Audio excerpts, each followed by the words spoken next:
জান্নাতের গন্ধ কি পাওয়া যায়? সুবহানাল্লাহ। আচ্ছা, একটু বলেই দিই মাঝখানে। রাসূলুল্লাহ সাল্লাল্লাহু আলাইহি ওয়াসাল্লাম মেরাজে হঠাৎ সুঘ্রাণ। নবী সাল্লাল্লাহু আলাইহি ওয়াসাল্লাম বলছেন কোত্থেকে আসছে এটা? জিবরাইল আলাইহিস সালাম উত্তর দিচ্ছেন, এটা হচ্ছে ফেরাউনের মেয়ের চুল আঁচড়ে দিত একজন দাসী, যার হাত থেকে একদিন চিরুনি পড়ে গিয়েছিল।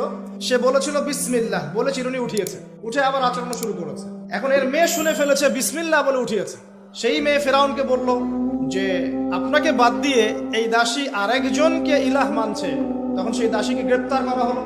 তুমি কার উপাসনা করছো, কার ইবাদত করছো? সে দাসী বলছে আমি এক আল্লাহর ইবাদত করি। কে আল্লাহ? যে আল্লাহ আমাকে সৃষ্টি করেছেন, যে আল্লাহ আমার রব, যে আল্লাহ আপনারও রব। ফেরাউনকে মুখের উপর বলে দিল।